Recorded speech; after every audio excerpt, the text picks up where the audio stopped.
Never go to a strip mall after all the stores are closed. My husband and I have a strange tradition. A few times a week, we go walk around our local strip mall at night.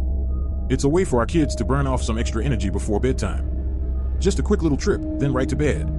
Usually, a few stores are still open. But tonight, since it was Sunday, everything was closed. Still, we got the kids out and headed for the brightly lit walkway. "Ha, look," I said, pointing to the open sign at the thrift store. My husband shrugged. "Maybe they're still open." I peered in at the dark store, the still rows of clothing hanging in the darkness. I doubt it. We continued down the sidewalk, past the seamstress/dry cleaning place. Clothing hung behind the counter, and a huge sewing machine sat in the window, the needle piercing a beige square of cloth. Ahead of us, one of the fluorescent lights was out. A patch of shadow, next to the butcher shop. We all stared in at the meats under the glass display, neatly packaged for tomorrow's customers. "Making me hungry," my husband said, and I laughed. The next store was one that had been out of business for a long time. There was no sign, just a blank space of faded concrete, with the ghost of the words barber. The windows were papered over, but they weren't always. Several months ago, I remember looking in, at the darkened hallway that stretched to the back, at the small piles of leaves and debris that pooled in the corners. I wondered if the paper meant something was finally moving in. "Come on, you can run faster than that." I looked up. My husband and our two boys had already run far ahead of me. They were almost at the end of the strip mall, at the Wegmans. I took a final glance at the empty store, then ran after them. The Wegmans, which was usually open at this hour, was closed. Seeing the grocery store empty and dark was a little unnerving. Usually it was bustling with shoppers, even late at night. We then turned around and continued back towards the other side of the mall, towards our car. But when we passed the empty store again, I stopped. There was a rip in the paper.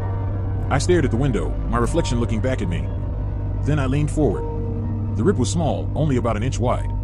But it was big enough to see inside. I leaned in. But I didn't see a dark, empty store on the other side.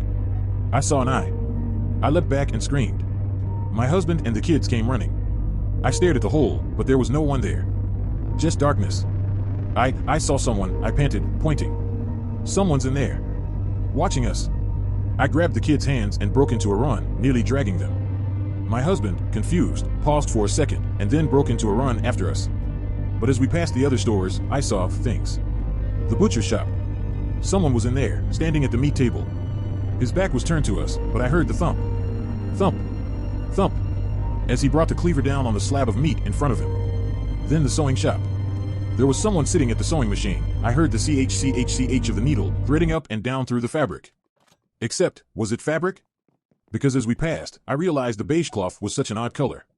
Pinkish beige, like the color of my skin. And then the thrift store. I caught movement out of the corner of my eye, shapes, shadows, people moving towards the front door. Towards us. I pushed myself to run faster, my feet slapping against the sidewalk. The car was only 20 feet away, 15, 10.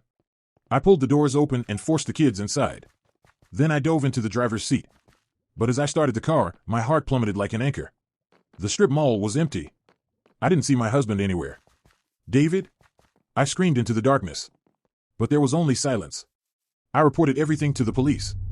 They didn't believe my story, but the more days that went by without him showing up, the more they had to admit he was actually missing. Theories like mugging gone wrong, hit and run, and left for the mistress were thrown around online and in town. But I know the truth. So please, I beg you, never go to a strip mall after all the stores are closed. Because, as it turns out, the stores aren't closed at all.